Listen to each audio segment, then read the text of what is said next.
stick for your quarterbacks, and kind of to be more specific, to take it to the level of like a simulated game or something more than just ones versus ones in practice reps?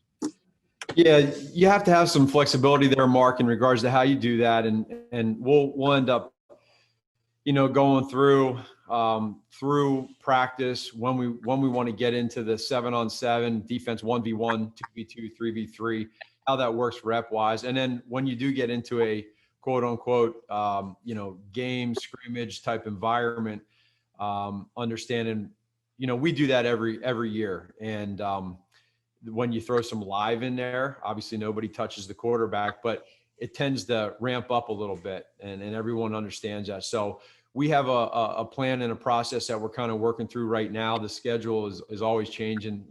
Again, I appreciate your guys' flexibility with moving this up an hour.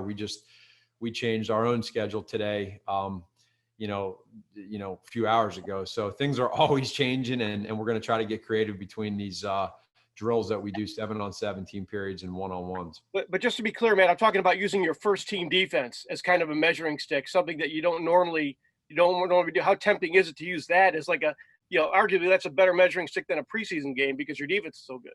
Yeah, no, you're right. And so I didn't understand your question at first. You were chopping out just a little bit, but in regards to going 1v1, you can still get away with doing that. We do it all camp, but to sit there and go live 1v1, that's, I think, where you got to have a balance. Is that what you want to do or not do? And so we'll talk through period wise. If we do go 1v1, understanding that there's pros and cons to that, but for each quarterback and for the rest of these guys that are competing, as long as it's equal, regardless of who they're going against, we know both of these quarterbacks have played against NFL defenses in their career. Thank you. Hey, Matt, just curious, what was the process like to get this practice schedule put together, and who did you kind of lean on to get this thing ready to go in such an unprecedented time?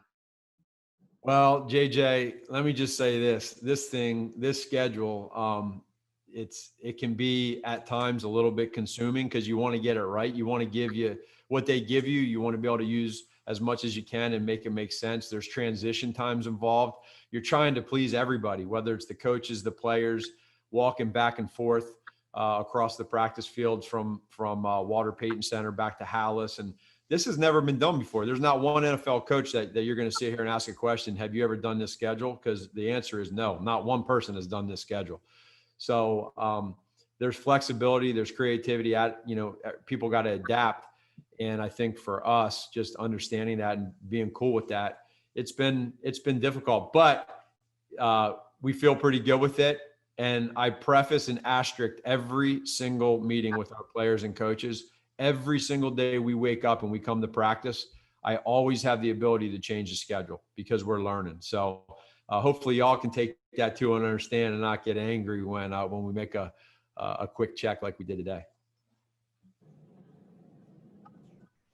Matt, with the wrapping up here and full contact starting up, where's your confidence with the offense, both in the classroom portion of work and then the readiness for full speed work here? Well, today was our very first day throwing routes to each other on air for the first time. Think about that, right? We've had a lot of Zoom meetings. We've had a lot of discussions. We can talk about it. It sounds good through this computer. But today was the very first time that our entire team, and I'm speaking offensively, being able to throw routes from these quarterbacks to the wide receivers, tight ends, and running backs for the first time since last year.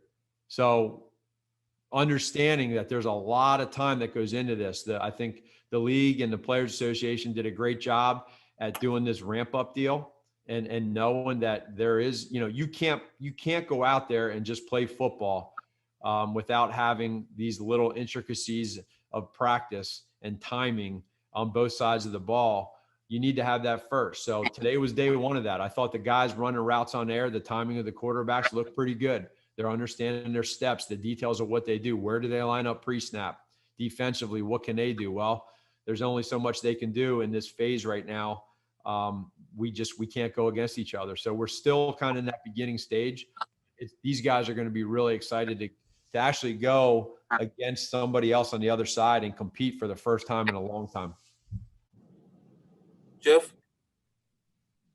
Matt, can you go a little deeper into how Foles looked today? I mean, we've all seen Mitch for years and everything, and Nick's the one that didn't have a chance to get to know these guys in the off season and didn't have a chance to throw to these guys in these side workouts. So with just Nick specifically, I mean, how did it go today with him?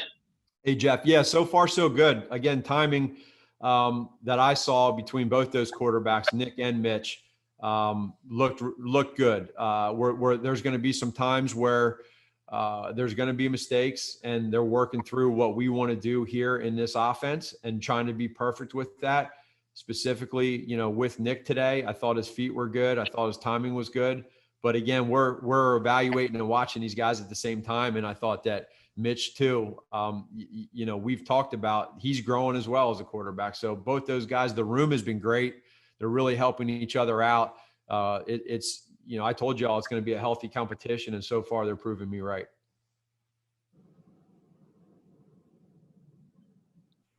Hey, Matt. I know last year obviously wasn't what you guys were hoping for from a passing game perspective, but Allen was still pretty productive, put up big numbers. He's done it throughout his career.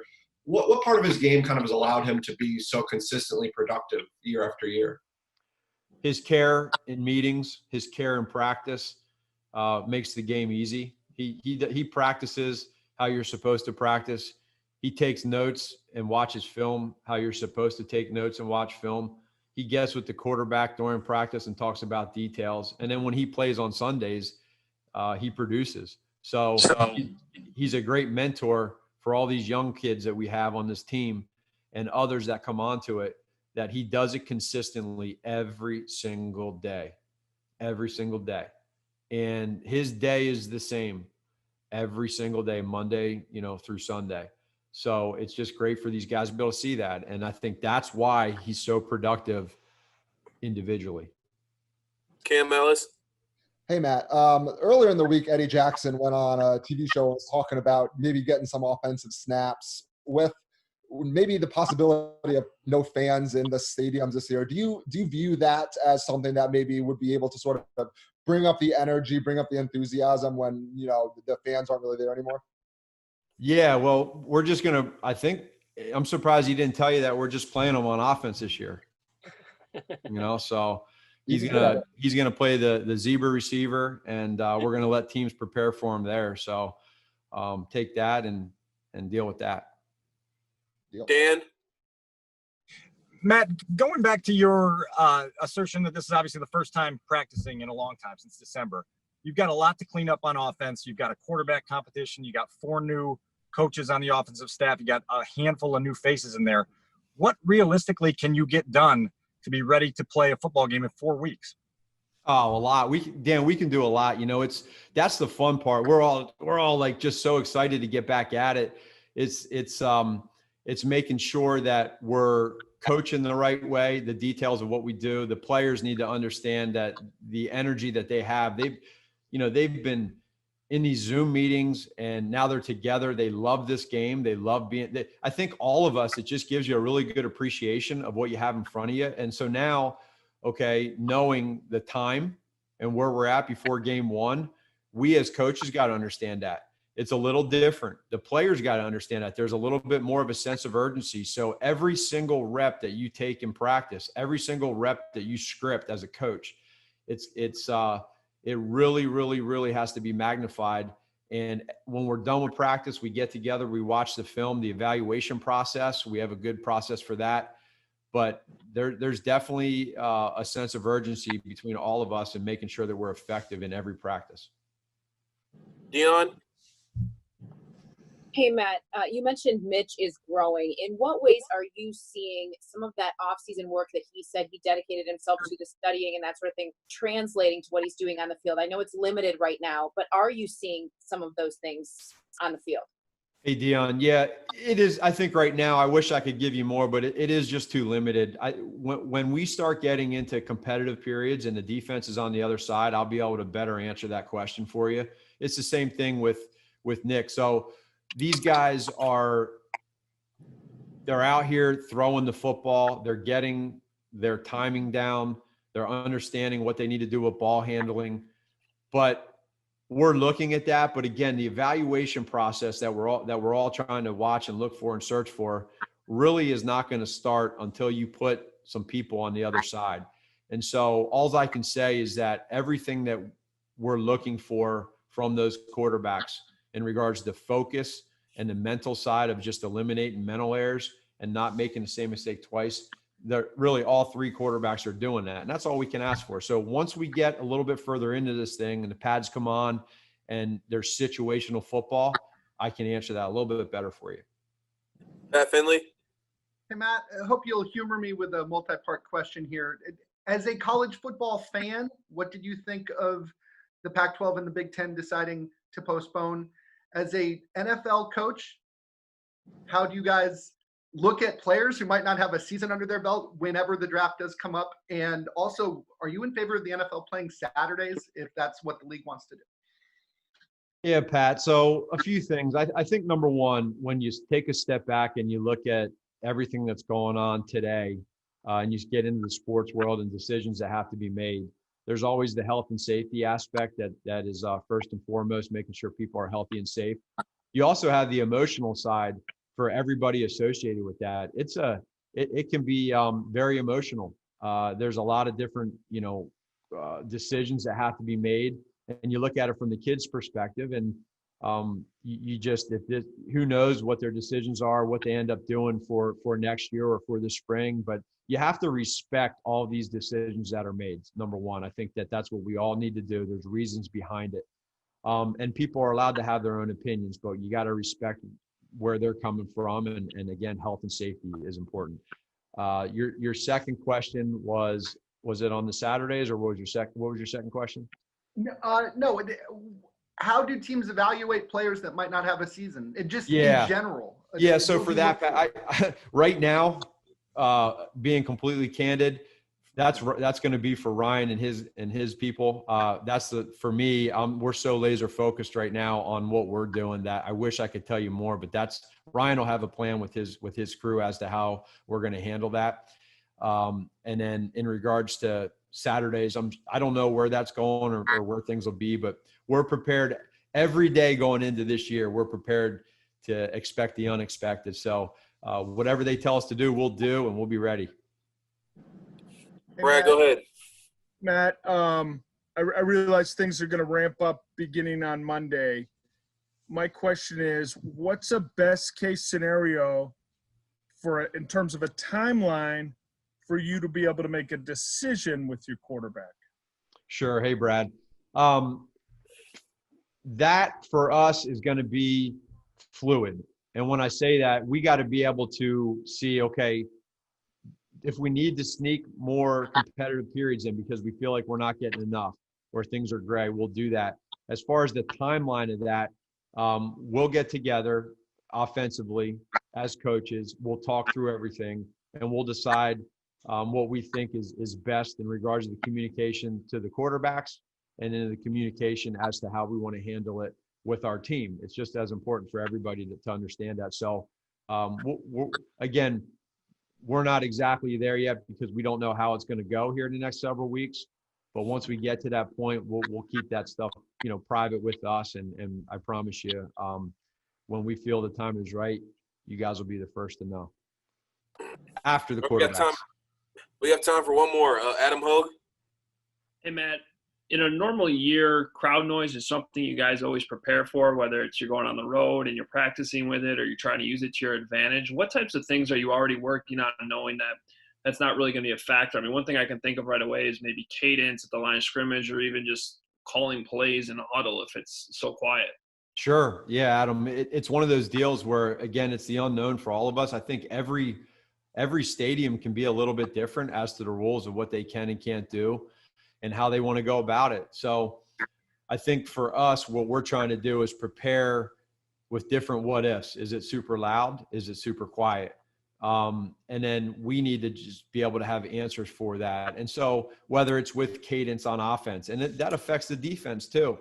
There could be some change in the teams and how they go about it. And then all of a sudden you get 6-7 games in and you realize that, a team is doing something a certain way, either whether they're, for instance, with Cadence, they're going silent every game, regardless of home or away.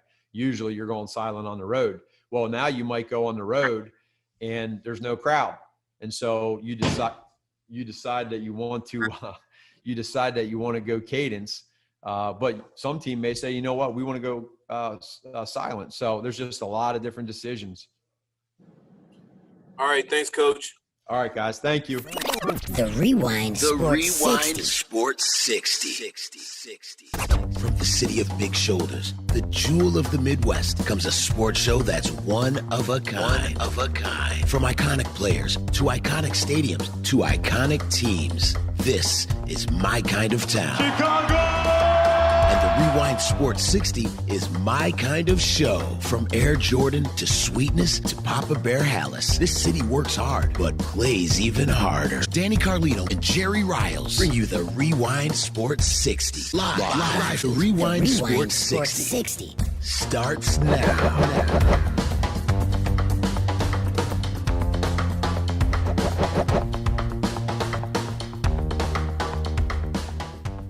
Welcome, everybody, to the Rewind Sports 60. I am your host, Lauren Cox, and we are live at the WCPT studios, 8:20 a.m.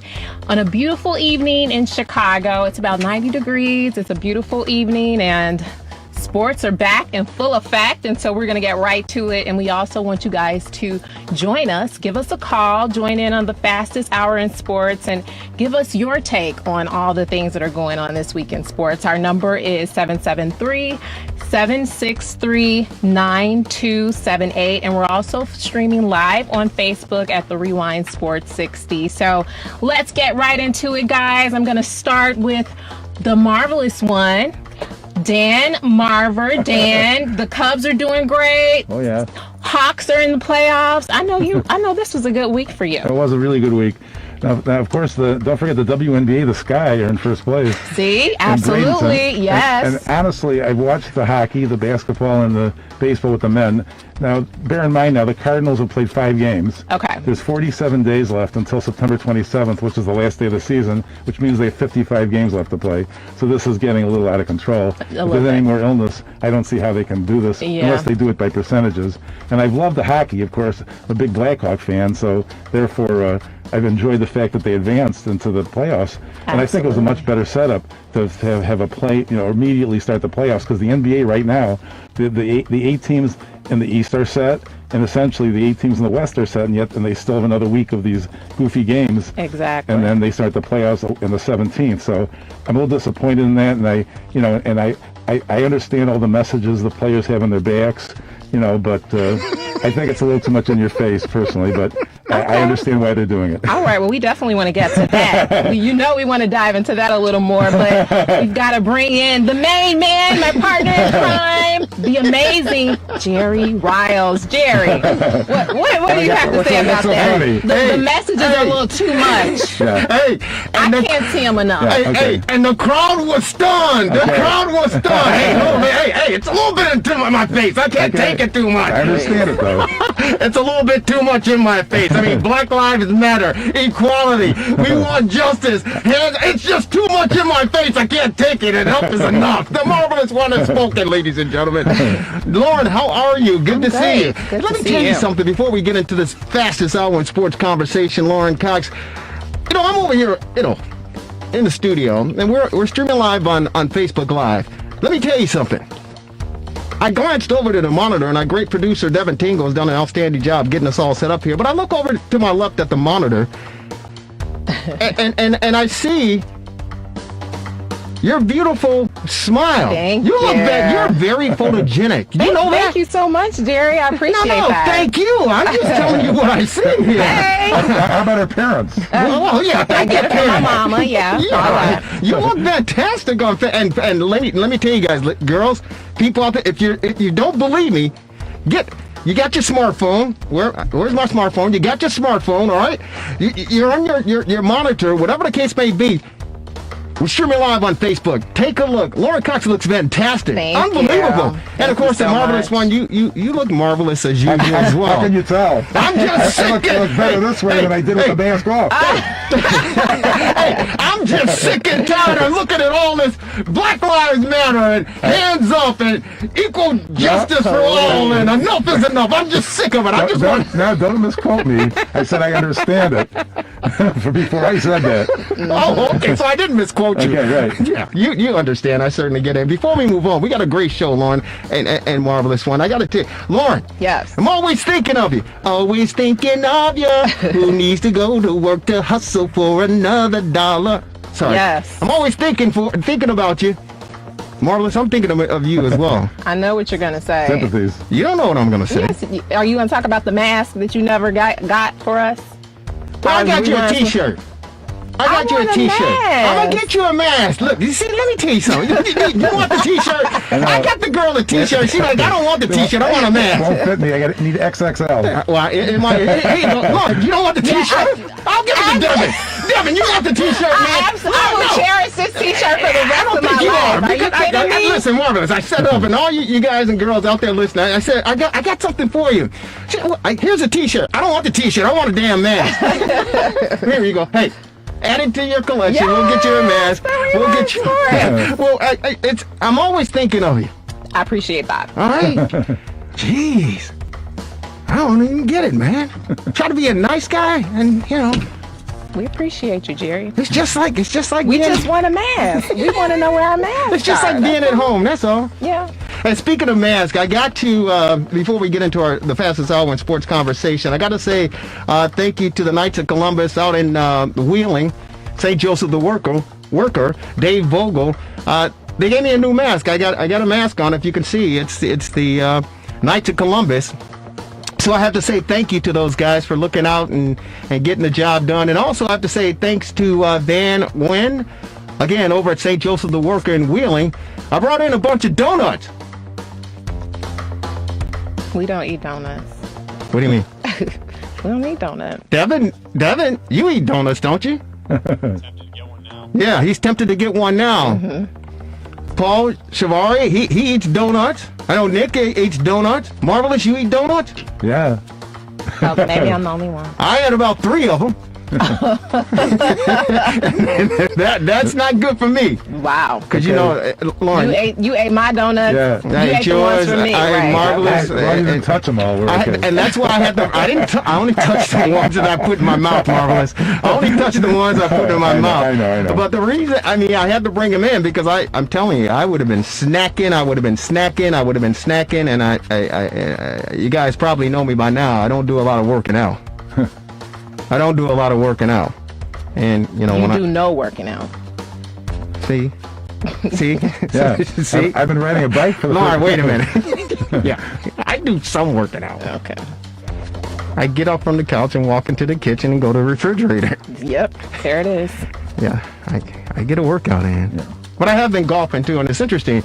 I went golfing, and my buddy and I, Rod Black golf course over there in the north side, Rogers Park. But we went golfing and we were paired up because it was so busy. Twosome, myself and Greg, and another couple, Chris and Stacy. Stacy's from Texas. But we were, to put together as a foursome. Here's where my mind is. Now, I asked the attendant and everything. I said, hey man, don't have to wear this mask while I'm out on the course. He's like, no, you're good. I'm like, okay, I'm cool. Outside. Yeah, it's cool. Well, but some people still. My buddy has sarcoidosis, so he wears the mask. Oh yeah, if you have some health issues. So anyway, I'm like, we're on probably the 5th hole or the 6th hole, and Stacy and Chris, we get to know them and everything. So I'm trying to be nice and a good guy or whatever. I had my hand sanitizer. But I had the Arnold Palmer lemonade and tea. Mm-hmm. And was something in it? In a can? No. It's And y'all wasn't having no fun then. But go ahead. No, I don't drink. I don't subscribe to that. You don't drink? I don't drink. I thought maybe you'd Arnold Palmer clubs. Yeah. I had the Arnold Palmer, right? The drink, and I offered them a can, and I was handing it to them. And they're like, no, that's okay. And I was like, ding, the light bulb came on. I was like, damn it, I'm so sorry. I'm not that kind of guy. I do respect you. And I said, Corona. I said, forgive me. But that tells you and shows you where we are today. Yeah. It tells you and shows you where we are today. That, you know, even on the golf course, you can't extend a generous offer. Marvelous. It kind of bothered me. Can't share any food or drink. Yeah. Can't hug your loved ones. No. Maybe you can hug them facing the same direction. I don't know. Well, somebody asked for a COVID hug, and they actually gave a complete hug. Okay. I thought that was kind of cool. And then you can do the fist bumps with your elbows, which is just yeah. kind of How about corny. if we do with gloves, a fist bump? I don't know. You can do like they do in the WNBA, and you can do the chest bump. And you know, in New Zealand, they said that it's 100 days without any new reported cases or transmission of the coronavirus. So everybody on Twitter went crazy and said, you know, see, this is ridiculous. What's going on in America? How many people live in New Zealand? I know it's the population of Illinois, pretty much. Marvelous. I mean, to the credit and looking on the positive end, you got to start somewhere, right? And how many bikers went to that rally? Was it? You heard about the rally that all these bikers went to? And they started fighting or something? No, this was another one. Was it 25,000 or 250,000 or something like that? Where? I don't. Devin, can you look up that information when you get an opportunity? I'm surprised. They actually almost have 5 million people in New Zealand. That's more than I thought. Yeah. Well, yeah, I mean. The best thing to do is other countries around the world are controlling it a lot better than the United States. Yeah, well, and I don't want to get into all of this, but it's based on the leadership or lack thereof in this country. That at the end of the day, that's all it is. That it's just lack of leadership. And you know what? I heard the show before us. They talked about us. Well, they didn't talk about us, but they talked about the United States and you know, people who are still supporting what's going on in this country regarding coronavirus and COVID-19. And they said, hey man, after 6 months, if you still don't get it, I have no help. I can't help you out. Yeah. It's 6 months. It's people standing firm on it too. Yeah. Come on now. This is ridiculous now. Yeah. It's like, no, it's not ridiculous now. Anybody want a drink?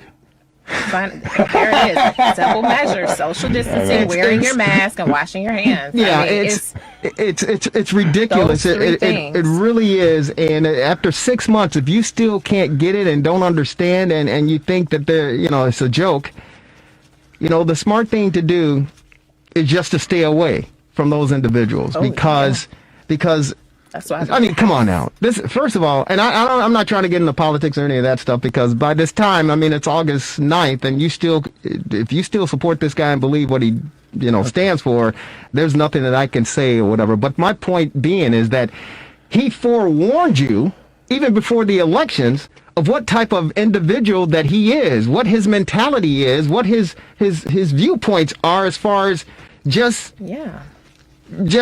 his moral standards.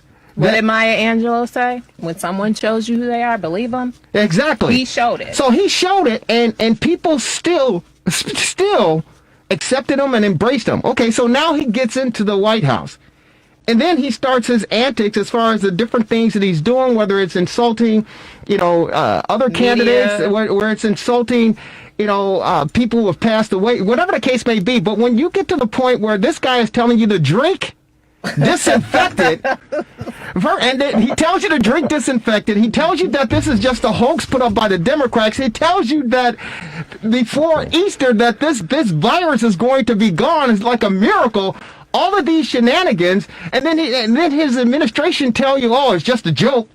Oh, he's just joking about that. Let me tell you something. August 9th, I swear to you, I don't pay attention, I don't watch, I don't listen. Because if you don't know that this guy is full of crap, and now he's trying to screw the postal system. This is just outrageous. If you believe this guy and you support this guy after everything that's happened in this country and what's going on in this world, there's nothing that I can do for you. There's nothing that I can say to you. And it's just disappointing. and I don't mean to get on my soapbox, but that's what happened. Hey, Jerry. Of course, I'd rather stick to sports, but it's 86 days on election day, and the people will decide. So that's well. That's if we have an election, Marvelous. Yeah, you'll have an election. I don't know about that because this guy in office. No question in my mind. Well, we may not have it when we normally have it. When is it? The first Tuesday in November. November 3rd, 86 days from today. Yeah. If we have an election, then I'll eat your hat. Okay, I'll bring my hat because I don't put anything past this guy. Yeah.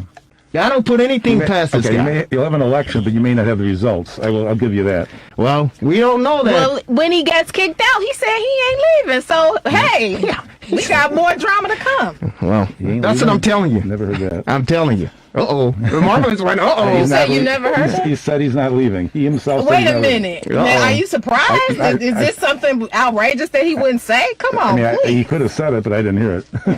Well, let's just say for let me sure. tell you something. I don't put he anything ain't going past down the without cat. a fight. Right, exactly. I don't put anything past this dude. I don't see him just saying, okay, 86 days. Well, I don't put anything past this dude. And I tell you, there's one dude on our line who is phenomenal. He's outstanding, does a fantastic job covering your Chicago Cubs.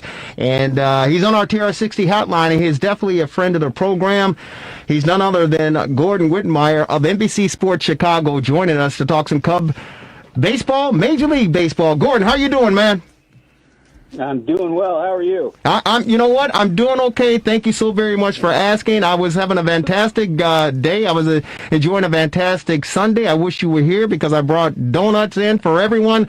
But we get it. Yeah, I brought the donuts in, man, and I wish you were here to share some of that because I can't eat it all because I don't work out, and I'm gonna expand if I.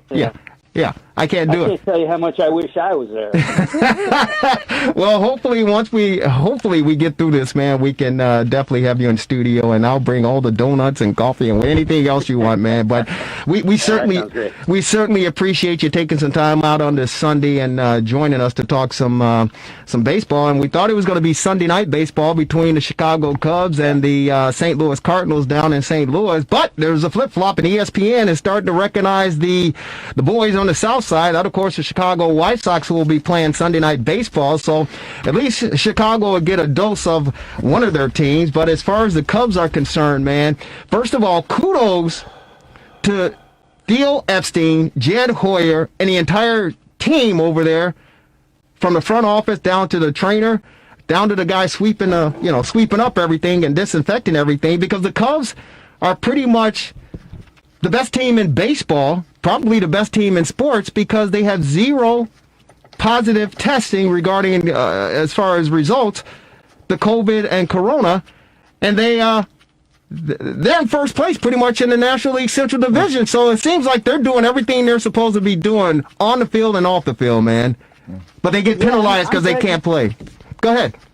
I'm glad you put it the way you did, because best team in baseball, maybe best team in sports, at the most important thing of all in sports this year, containing the coronavirus, avoiding it.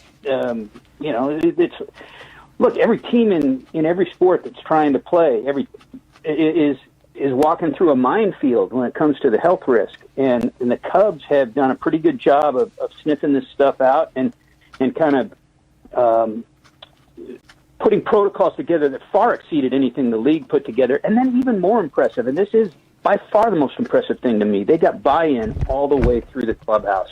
Young guys, older guys from different parts of the country, different parts of the world, who maybe brought in different attitudes about this virus, and yet they've got a singular attitude within that clubhouse. And you don't have to go any farther than what happened last night in Chicago to know just how easy it is for this stuff to come apart because of one guy. We just found out news today that Zach Plesac of the Cleveland Indians was out last night with friends, and the club sent him home to Cleveland because he broke the rules, violated the protocols, and it'll be interesting to see if MLB does anything about that, because supposedly there was a stricter sort of ethos involved in this last week.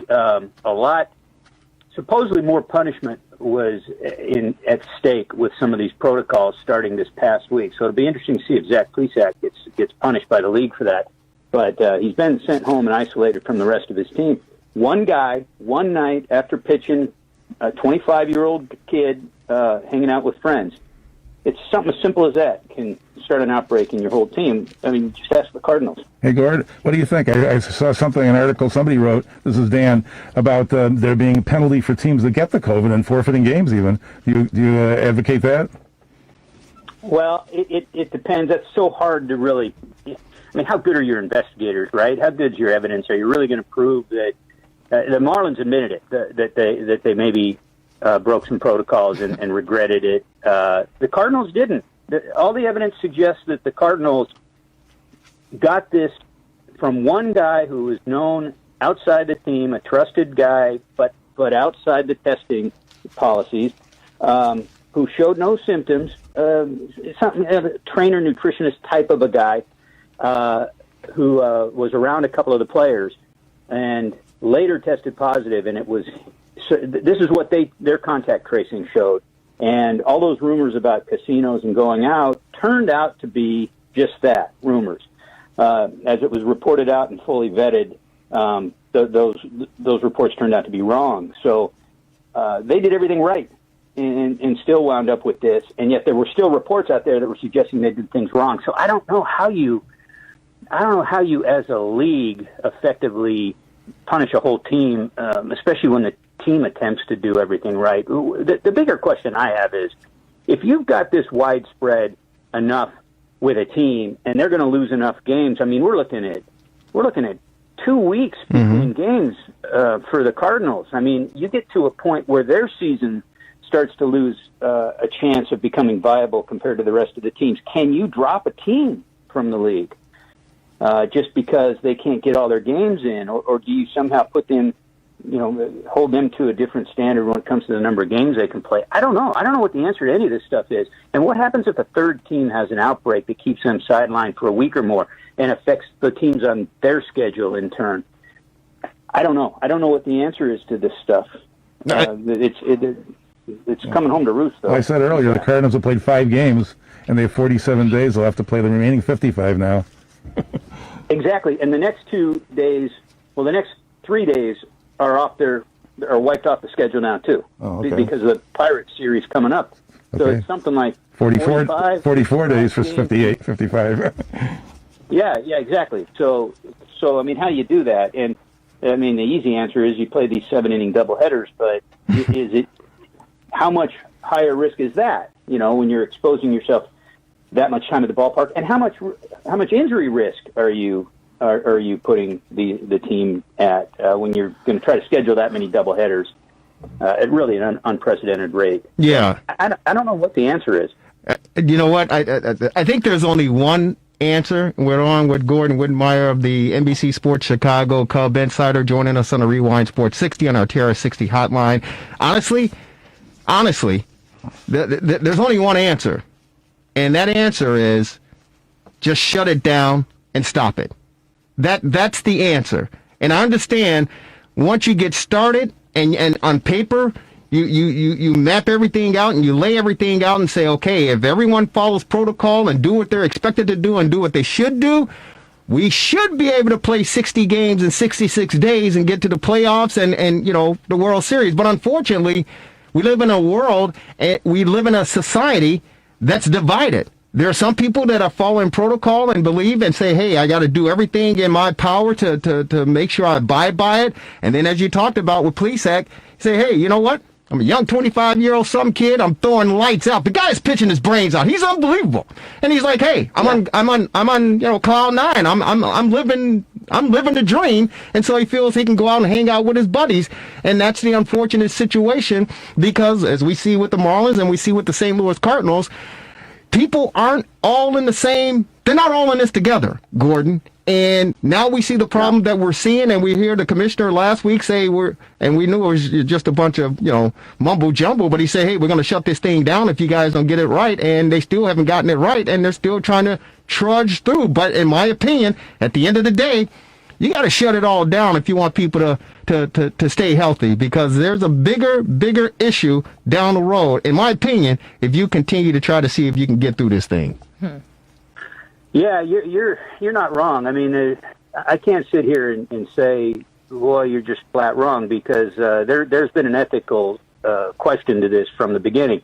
We know that the reason that they're playing, it's because it's a $10 billion industry, and they're trying to recoup as much of their losses as they can.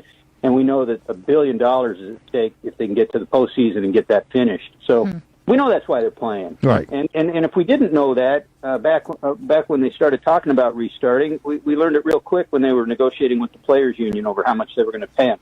So we know that's why. And you know, is there a compromise in there? Because the other side of it is a lot of these players truly do want to play. I mean, they're getting a fraction. So some of the guys that have plenty of money already, they still want to play. Mm-hmm. So, and they're adult professionals that are making their own level of informed decisions. So they have that right to, unlike say a college athlete, to opt in or out. You know, with sort of full authority. But maybe there's a compromise. Maybe the compromise is you shut it down for a week or two while you get this stuff straightened out, and then you finish up and play maybe a 40-game season. I don't know what it is. No, it's just my opinion again, and I think you just have to completely shut it down, because, you know, even before the pandemic, we know there's a flu season, right? And that's usually around, September, October. My neighbor told me to get a flu shot in September. Why? Because it's going to hit. Yeah. So now when you couple that with the pandemic, I just really, and, you know, Buster Olney of ESPN, his words continue to echo in my mind that we're not going to get through this season, and that's one of the main reasons. You got the COVID and you got the flu, and you put it together, and it's not a good formula for success, in my opinion, man. It's just not. Yeah, and they said this from the start. One of the reasons why when the players said, "Well, just do the postseason into November," and the owner said, "No, we can't do that," and their thinking was, we won't get that far because of the second wave. Everybody's waiting for this second wave in the next flu season, where a second wave of COVID. Right. And hell, we've had a second wave within the first wave.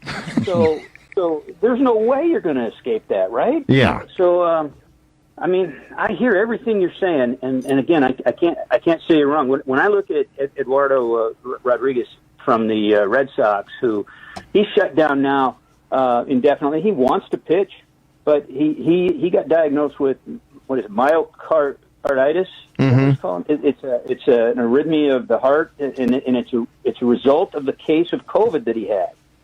So this is one of the lingering effects he's dealing with, and he anticipates and they hope that this is something that can be treated and that he'll be fine long term. But these are things we don't know. These are the things about this virus that we just don't know. Here's a guy, a healthy, fit, professional athlete who got it, did not get it as severely as some people do, apparently, right, and yet still has this very lingering, serious issue. And this is his heart, for God's sake. And they've made the right choice to shut him down indefinitely because of it while they get him healthy.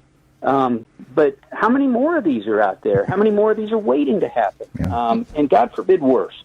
So that's always been in the background of this, and it's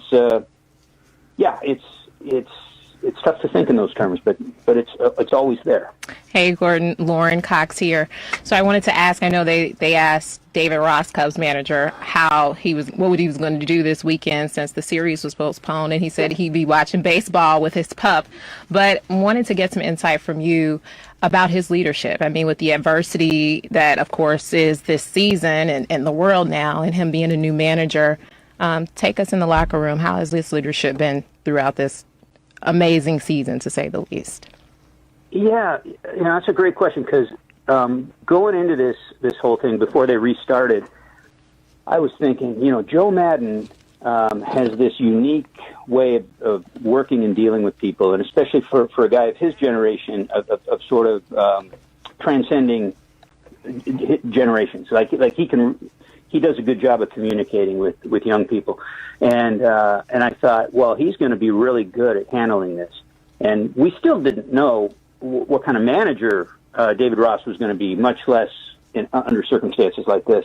But it turns out he is a really good fit for this. His personality, which we already knew. We already knew he had a relationship with these guys. 9 of those guys in that clubhouse were on the team with him when he was a player, winning that championship in 2016. So there were built-in relationships already, and he had maintained a connection to the team since then through the front office, and so he would be at spring training, and he's maintained those relationships along the way. So that helped, and he's got a catcher who was always a clubhouse leader. So he dealt with every pitcher on his staff. He dealt with different personalities and trying to get them through games, almost as a second manager on the field, and then being the clubhouse leader just across the board. Anyway, all these skills have come in to play in this really unique time, sort of as a really, I guess you could call it a happy accident, just because of the moment we're in. Mm-hmm. But this is also part of the intent of why they hired him, is because he had that skill set. But it's really putting him in a good place to deal with this, and for the players to kind of all buy in. They've got a leader who, is one of them. I mean, he rallies them, and it's a natural thing. Yeah, it is, and I echo exactly what you said. It's a great opportunity. It's an unfortunate situation that we're in, and that as a society and a world. But I really look at this season, Gordon, as being training wheels for Rossi on the north side, and for the entire team on the south side. When you talk about the White Sox, I mean, what a golden opportunity. Even if we don't get through, the completion of the season, it's a great opportunity for these young kids on the south side to get out there and play Major League Baseball. And we've just seen a glimpse of what the future looks like regarding the White Sox. And so this season, in my opinion, is training wheels, because they're getting an opportunity to get out there and get a taste of it. Once we get back to normalcy, if we ever get there, and they can play 162 regular game season, that team on the south side, oh my goodness, holy Moses! Yeah, I'm with you. I just keep thinking it doesn't matter if the training wheels hold up the bike if there's a truck coming down the road. You got that right. You get that right. I keep thinking of this virus. Yeah. Well, I'm trying to, I'm the guy that looks at the glass half full, and I'm trying to be optimistic. But, our motto here at the Rewind Sports 60, Gordon, is real sports, real talk, just plain real. And the reality of it is we're in this thing for a long, long time. And, sports or no sports, man, we got to take care of each other. We appreciate you taking some time out to join us on the fastest hour in sports conversation. It is the Rewind Sports 60. Gordon Whitmire, thank you, brother. Stay safe, and we'll certainly be talking with you moving down the road, okay? Thanks, Gordon. Hey, thanks. You too. Be well. Yeah. You too. Thank you so very much. He's the best in the business, ladies and gentlemen. Yeah. I had a thought, though. I was talking about, we go through the flu and the coronavirus and everything. Yeah. And then we get to Halloween or early November, and you have the Minnesota Twins and the Colorado Rockies in the World Series. Oh, jeez. Denver versus Minnesota outside. That would be the topper to the whole thing.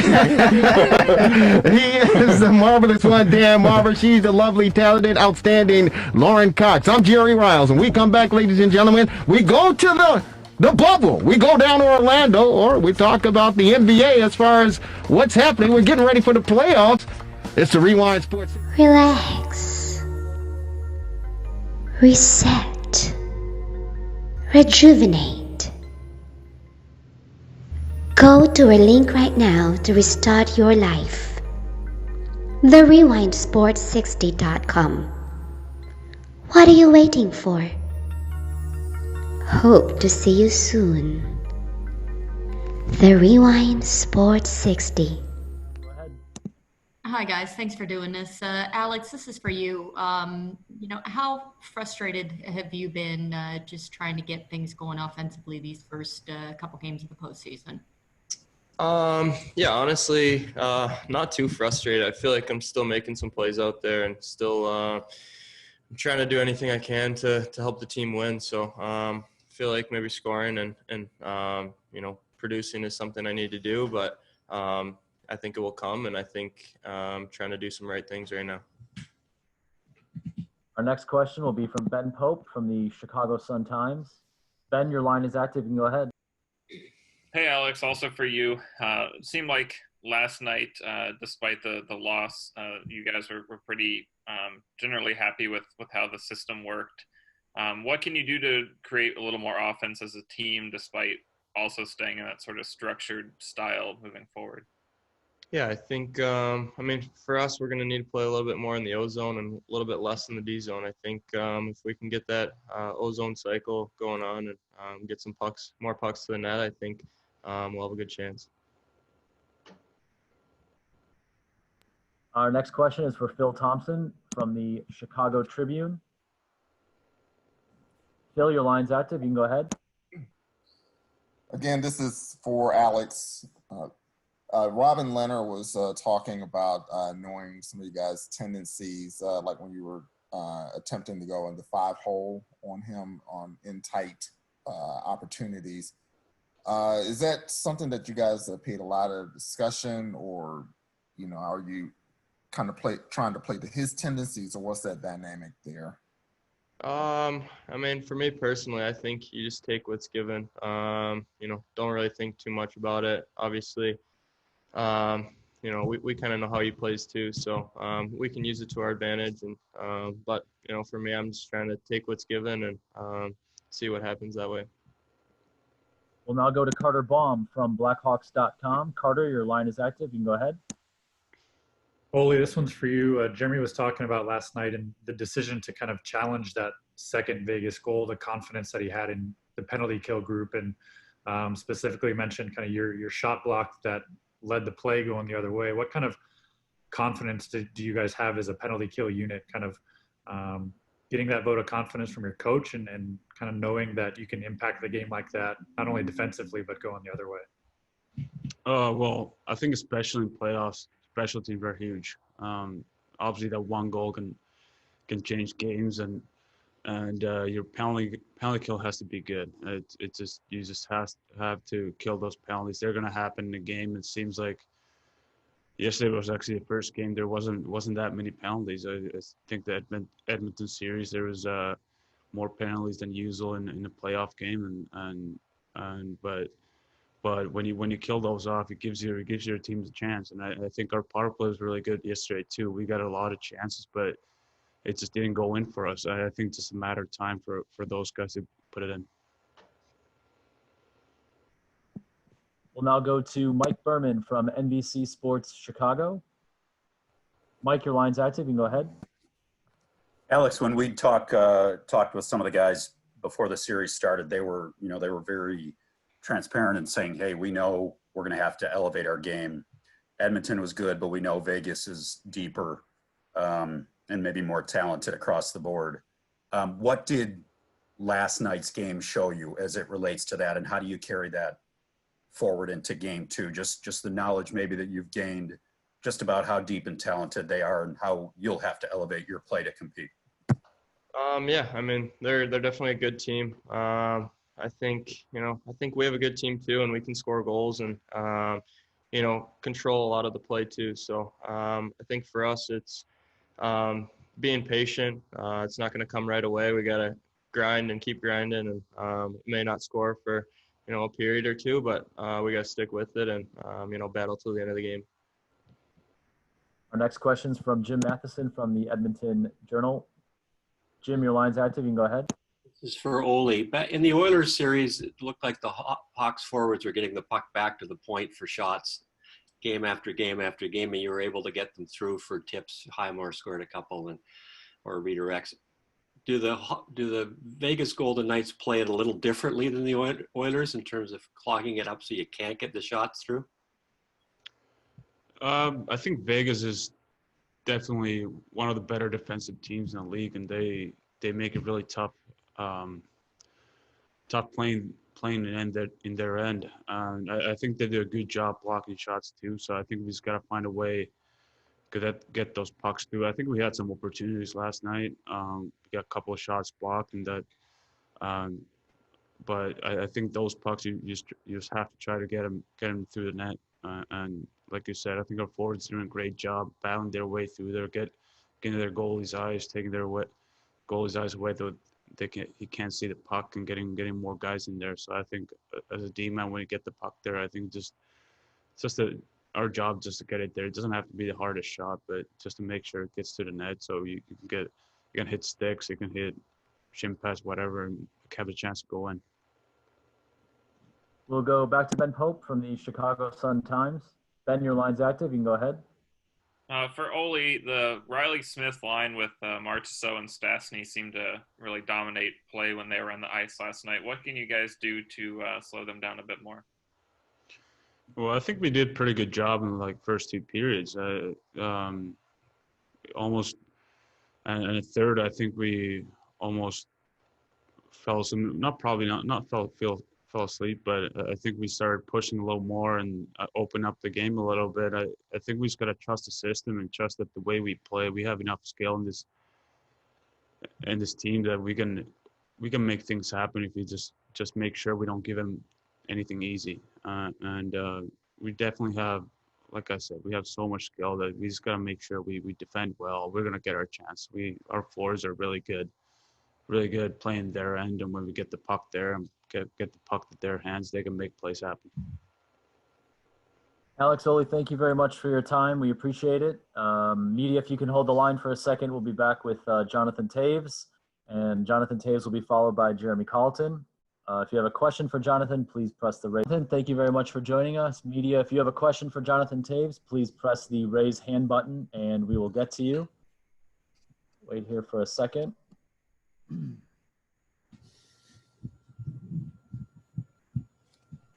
Our first question will come from Phil Thompson from the Chicago Tribune. Phil, your line is active and you can go ahead. Jonathan, harkening back to that scuffle with Marchessault, were you sending a message, and can you kind of talk about establishing the physicality from the Hawk side, because Vegas is kind of known for their physicality? Yeah, I mean, I think it's something we can do better as a team. For the most part, I think we're pretty good at staying out of those scuffles, whatever you want to call it, after the whistle. We want to play hockey. We want to play with the puck. We want to play our game. But I just thought he took kind of a run at Boki, and I think when you see hits like that, you have to give him a shot at least. So it was nothing more than that. I mean, that can happen every other play pretty much. Our next question is from Mike Berman from NBC5 in Chicago. Mike, your line's active. You can go ahead. Jonathan, before the Vegas series started, some of the guys were talking about that they knew their Vegas is a deeper team. You guys would have to elevate your play coming out of the Oilers series. Do you feel like you did enough of that in game one and you just didn't cash in on some opportunities, or does there have to be another level that you guys take it to if you want to have a chance to win this series? No, I don't think we're satisfied by any means with, not only the result, but kind of the way the play went in that first game. I think we all know there's a lot more that we can bring to the table. I think Ole mentioned a minute ago that there were spurts of the game where I think there was things to like, but we kind of had a few let-ups in the third, then all of a sudden the score shows something quite different. But I think overall that's a great team that knows how to play on both sides of the puck. They have that patient game. They have a lot of guys that can play heavy, can play physical, can hang on to the puck, they can defend well. There's a lot of things in there that we can do just as good, if not better. But it's up to us to find that complete team game. And it wasn't quite there in game one, but we'll be ready to kind of pinpoint those details where we can be better and answer back to Mo. Our next question is from Ben Pope from the Chicago Sun-Times. Ben, your line's active. You can go ahead. Kind of building off that, only 20 shots on goal last night, tied for the fewest in a game this year. Certainly Vegas is a very strong defensive team, but what are some specific things you can do to generate more chances and shots and hopefully goals? Well, I think this time of year it starts with possession down low. They box it in pretty good, getting shots from the point, but we gotta work harder to get to that net and help our D-men and get eyes in front of Leonard. And I think there were still some situations yesterday where we had some grade A chances and we didn't shoot the puck. So we got to take those shots. We can't hesitate. I mean, they're throwing pucks from everywhere on Crow and trying to get ugly goals. And that's how we're going to score this time of year in these playoff games against a team like Vegas. It doesn't have to be pretty. We need to test Leonard a little bit more, throw in his feet, get in there and try and find some of those ugly goals, as we always say. So it's pretty simple. Our next question is from Carter Baum from Blackhawks.com. Carter, your line's active. Go ahead.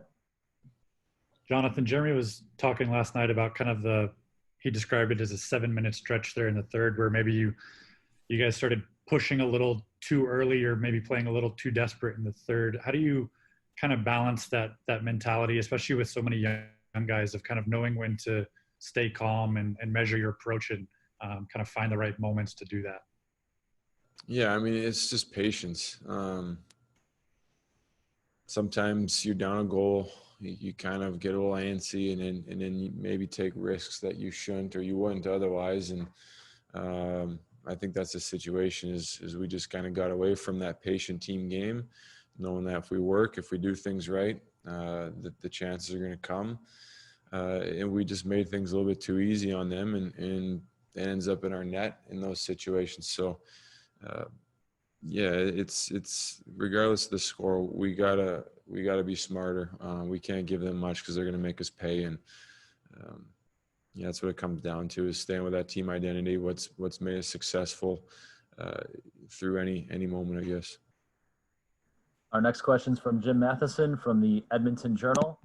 Jim, your line is active, and you can go ahead. Jonathan, could you tell in the game when Leonard lost his skate blade twice, and after the fact, were you thinking, oh man, there was a couple of opportunities where he was flopping around and couldn't stand up, and I wish we could have squeezed one by him there, when obviously he was in a fair bit of distress because he couldn't stand up as a goalie?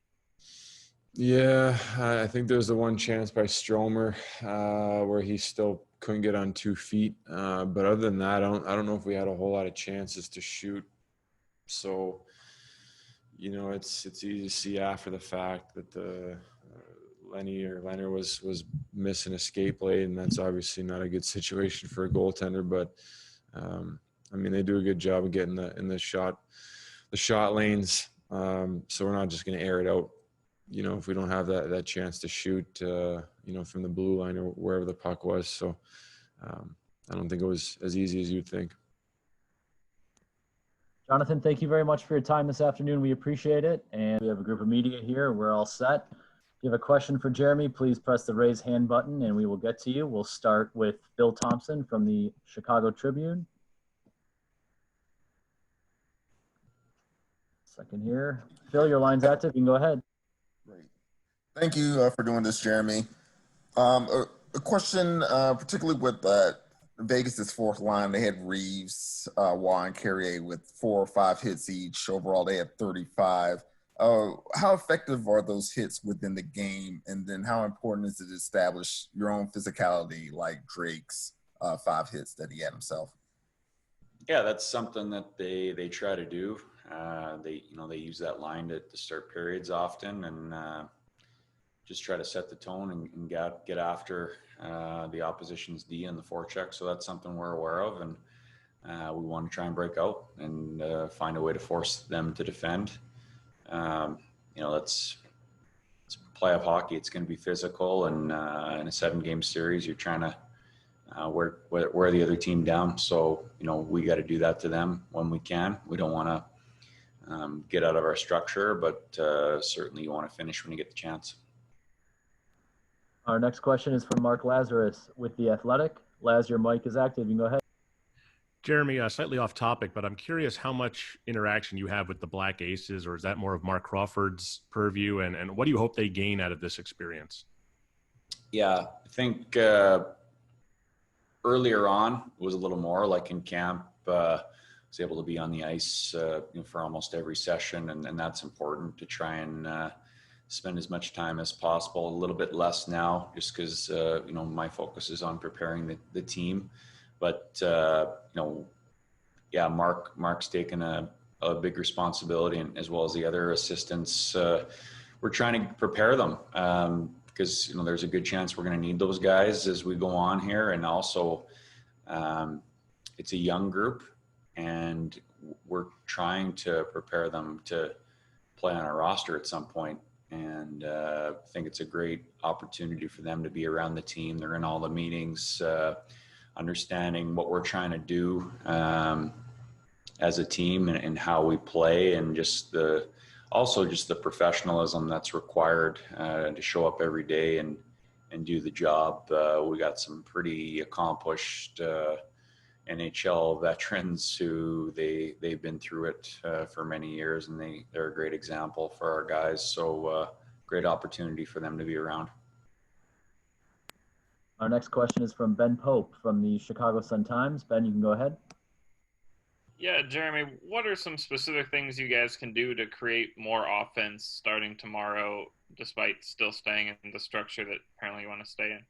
Yeah, no, we got to, I think, protect the puck in the offensive zone a little bit more, establish a little bit more zone time, force them to defend for longer periods. I think they're a big team, and they're good at getting pucks back. They want to overload in D zone, and it's if you can hold it a little bit longer, sometimes you can create something. So we just want to have possession a bit more in the offensive zone, and obviously get at our end quicker against. We talked about their forecheck being an important part of the game.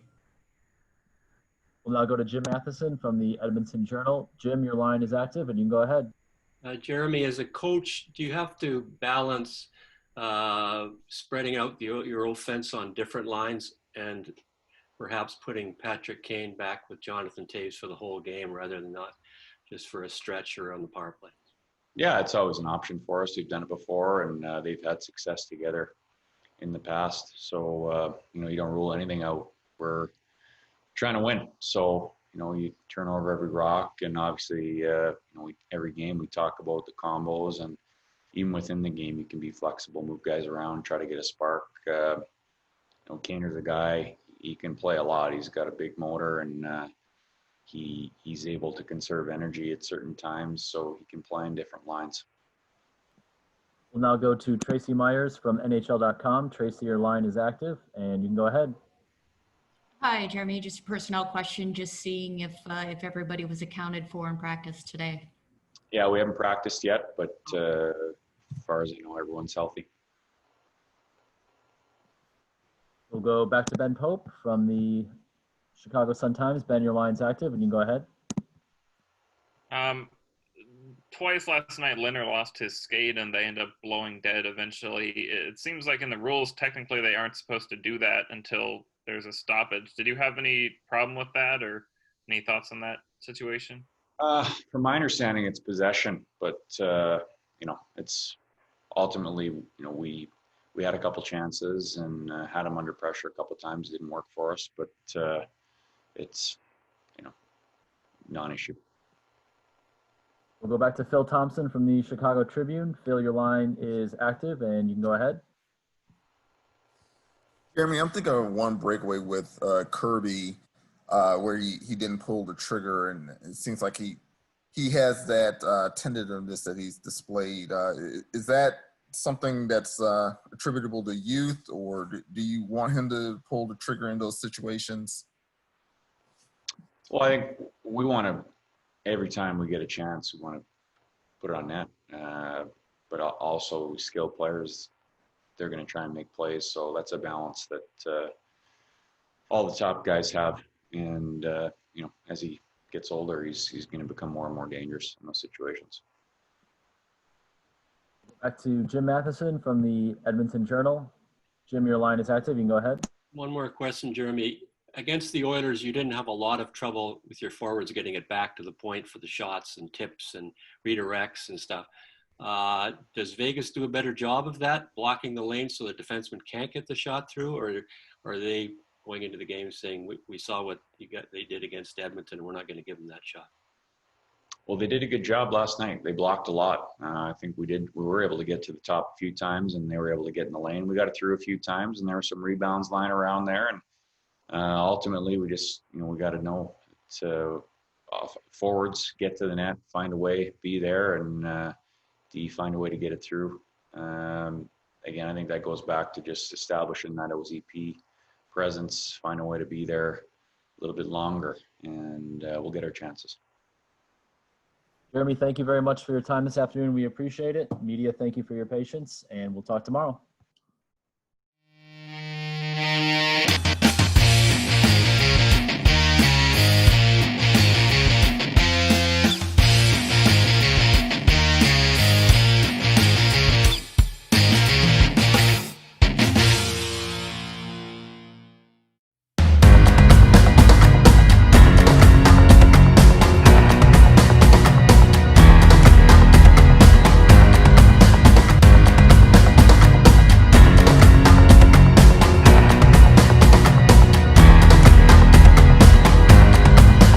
Chicago sports you want, you're in the right place. Hello, Chicago! The Rewind Sports 60. That's the best in the city of Chicago.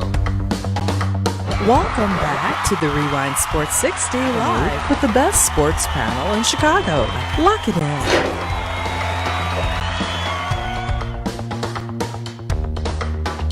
Welcome, everybody, to the Rewind Sports 60. I am your host, Lauren Cox, here with the fastest hour in sports talk. And we have on our TR60 line, Sam Smith, Bulls.com columnist. How are you, Sam, this wonderful Sunday evening?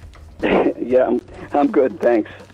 So we want to get right into it. Everything with the bubble and the NBA, everything is just all up in the air now in terms of with COVID-19 and the Bulls. But I wanted to ask, because I heard reports that they were possibly still talking about keeping Boylen as the coach. What have you heard in terms of the coaching situation with the Bulls? And I was a little surprised when I heard that rumor. So we want to hear from you. What are your thoughts on the Bulls coaching change?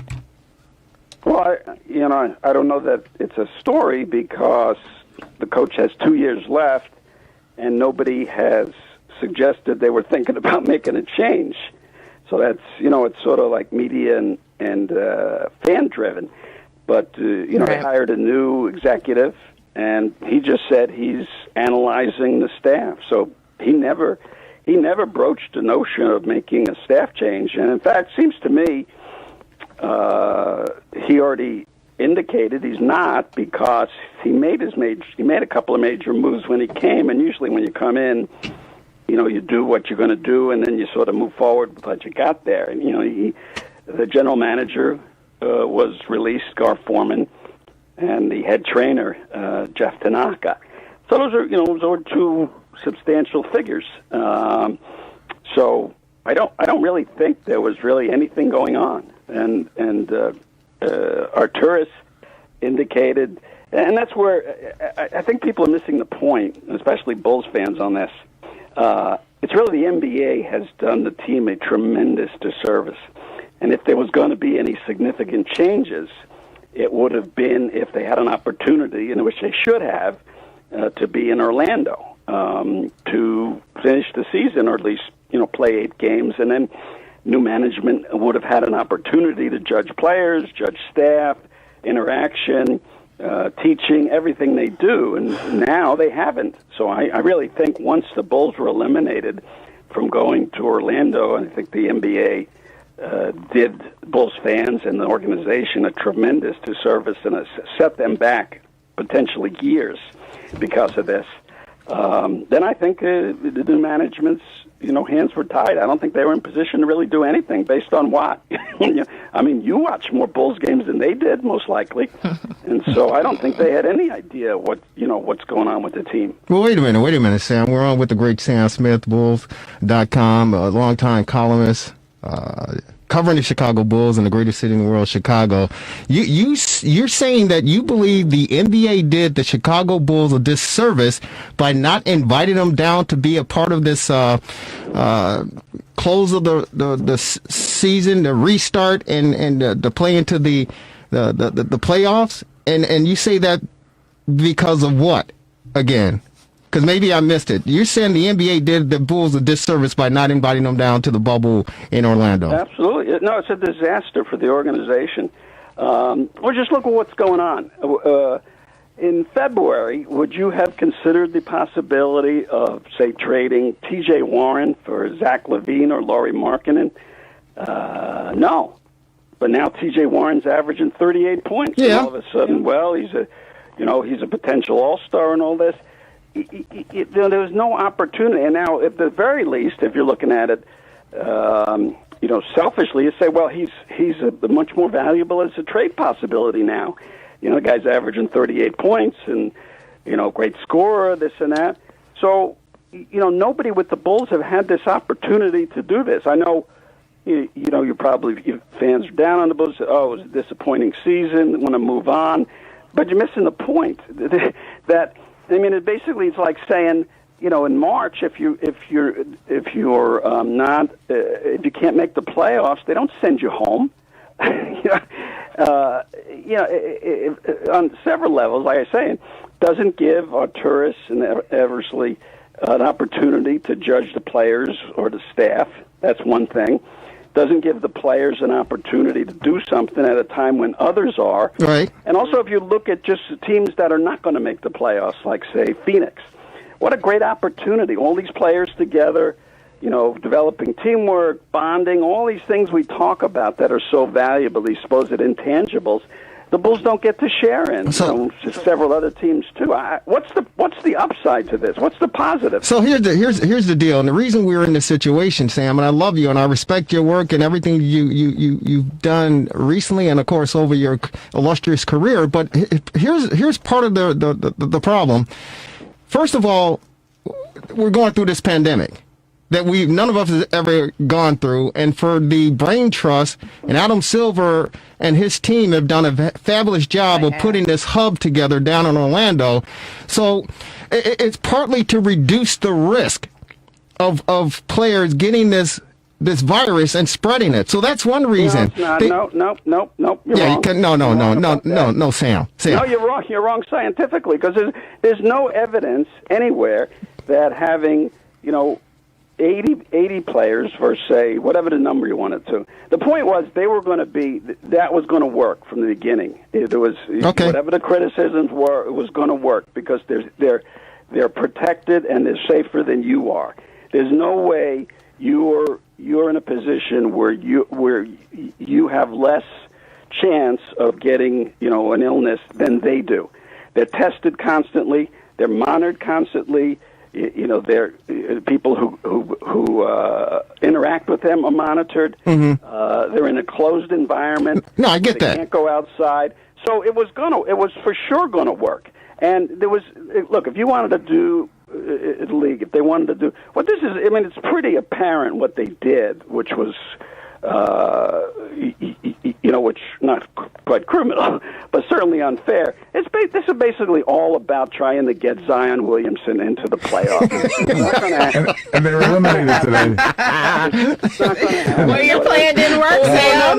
No, Sam. Your plan didn't work. Wait. It's so transparent, the stunt the league pulled, that there was no reason to bring 6 teams. They made up. They manufactured this notion of, well, if you're within 6 games of the playoffs, you can make the playoffs. No, Sam. Sam. It's obvious what they did. Sam, you got the wrong player. You got the wrong plan. It's not Zion. It's LeBron James. they want LeBron James and the Lakers. That was a shoo-in. To win the championship. That's what that's all about. Zion, yeah, he's the heir apparent, but they want LeBron and the Lakers in there. No, they were already in the playoffs. But they want them to win.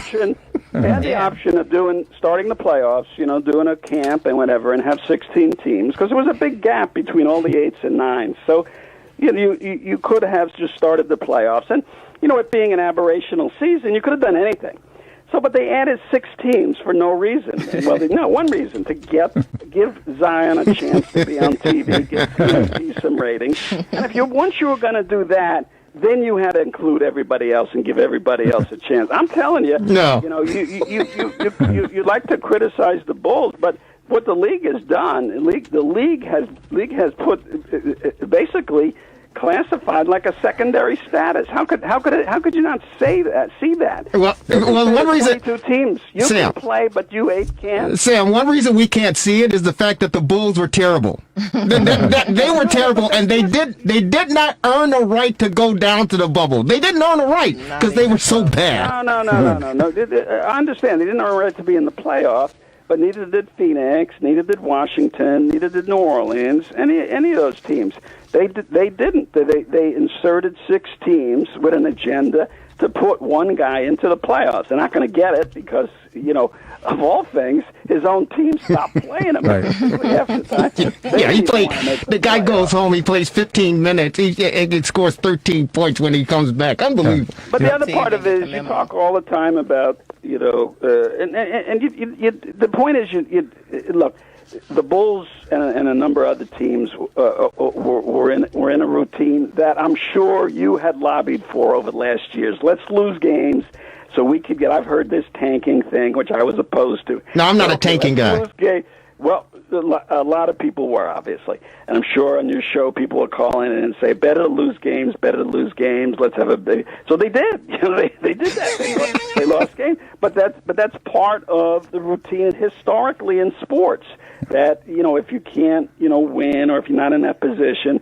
Something, and people are always trying to figure out ways around it. Yeah. But that's part of the way things operate. So they were on the downside now for a short time. Wait, whatever. But Sam. And so they that's a routine to getting back to competitiveness. You don't penalize somebody for doing something according to the way historically things have run. But I'm telling you, by the fact they're not down there. That's going to be a negative, and you're talking about changing coaches, changing players, whatever. How is the new management supposed to make a judgment on that? Hey Sam, this is Dan here. Here's a thought for you. You know how the NHL handled the startup, right? Well, I don't agree with the 8 games where they're playing random teams and it's nonsense. If they'd done what the NHL did, guess what? The Bulls were in 11th place. The Blackhawks were in 12th, and they won a round. They should have had the top 4 like the NHL, and then you would have had your wish, because the Bulls were 11th, and they would have had a play. They should have put all 30 teams in. Well, I mean, what was the big deal? Really. And obviously, after the fact, you could make the case because nobody got sick, but you could have guessed that going in, as much protection they were going to get. And there's no scientific evidence anywhere that if you have 80 fewer people in some sort of a big, situation, that you're going to be safer. There's nothing. There's not true. There's no way you can prove that. Well, it's all in numbers, and we all know. You can manipulate numbers any way you look at it, because the more people you have. So based on your logic, why not just have LeBron and? Well, that's what they're doing. That's what they're doing. They want LeBron to win. They want him to win. Safer, right? Would it be safer? You just put the Lakers and the Bucks in the finals and be done with it. There you go. Anyway. Hey, Sam Smith, we're on with the great Sam Smith, Bulls.com, covering your Chicago Bulls. Here's the deal. Back to the question that Lauren asked. Jim Boylan, you talk about tanking. It seemed like he had a memo in his locker, in his office, that every night he went out prior to this pandemic, he was trying to find a way for this team to lose. And it got to the point that the fans, they had the lowest attendance in the United Center's history. I think they averaged between 9,000 and 11,000 fans at one particular time, which was the lowest that the Bulls fans had ever seen in decades. And you had players, and we know Zach LaVine and his relationship with Jim Boylan didn't have the respect to want to play for this guy. We understand that the players had a time clock put in the locker room where they have to punch in and out. What is this, a hard hat, lunch pail carrying, blue collar job that these guys got to punch a clock to go to work? That's ridiculous. So when you talk about... Well, it would be ridiculous because it wasn't true. Well, I don't know, because I've been in the locker room and I've been there with it. I didn't see the clock. I was looking around myself, but there's been speculation that there's a time clock somewhere in there. What you're talking about. It was a symbolic gesture. It was kind of childish. He put, and it was, you could make justification in the Advocate Center. He put a time clock as a symbolic statement to, like, we're going to be hard hats. The old Chicago thing. Bring your hard hat, blue collar, which is nonsense, of course. But what is wrong with this guy? That's all it was. Nobody was punching a clock to go to work. Here's the thing. I think people, and when you bring in a new front office, I love John Paxson, but it was time for him to move on. Gar Forman just didn't get the job done. When you clean house, they changed that. So they changed that. Sam, you were asking for that, right? Sam, so they did that. Everybody's asking for a new coach. That's what everybody's asking for, and no one understands why this guy has not been and I'm not for anybody losing a job or anything like that, but it happens to the best of us, Sam, believe it or not. It's time for him to move on. And if you showed that the fan base that you're moving in a new direction, in a positive direction, the coach, who was the fixture, the face of this disaster, he's got to be the first one to go. And for him to be the last one still hanging on, and there's speculation that he's going to continue to move on, it ruffles the feathers of a lot of, and you talk about Chicago fans and the blue-collar working attitude, there are a lot of fans out there that like they're throwing their hands up and go, what the hell is going on? We don't want this guy, and we know the players don't want him. So that's the confusing message that the organization is sending, that we're going to stick with business as usual, and that means losing, and it doesn't seem to send a positive message. Well, you need to address that to the new executives. They're the ones who, the community, and you, I'm sure, you say you've been lobbying for, to change management. Well, I'm not lobbying. I'm not lobbying. Gar Forman is out. John Paxson is just in an advisory role and not involved.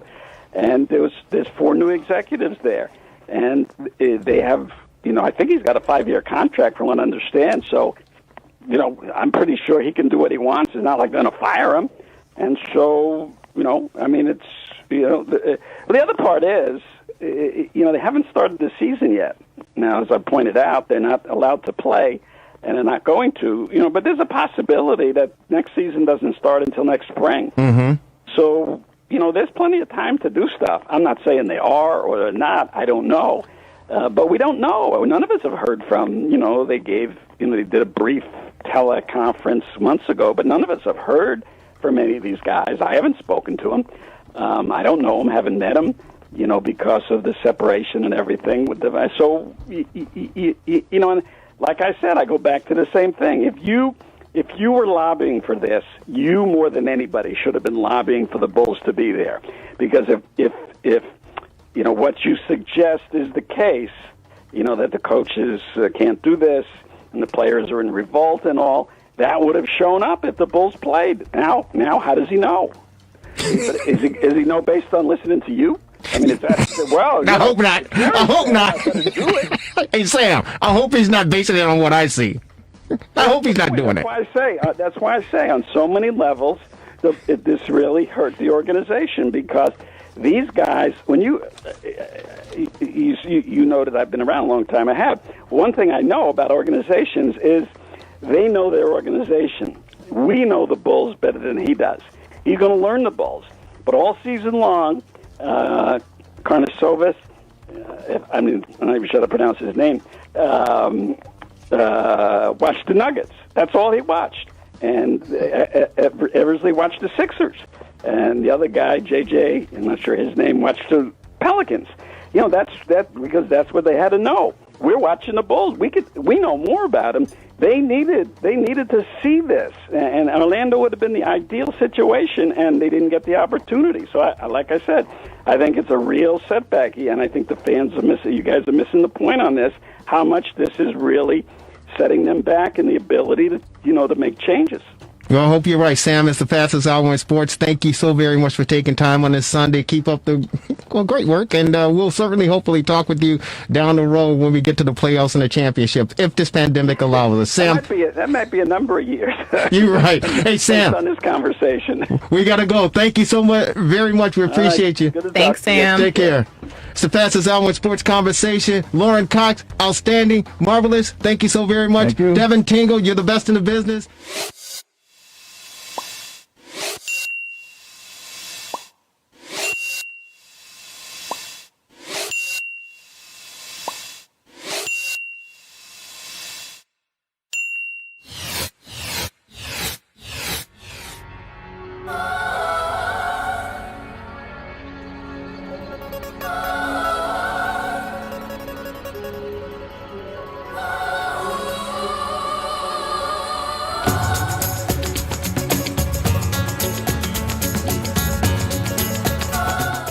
Welcome, everyone, to another episode of the Sports Medicine Update Podcast, a weekly podcast with yours truly, Jerry Riles, and, of course, the Honorable Dr. Chad Petromas. Doctor, how are you?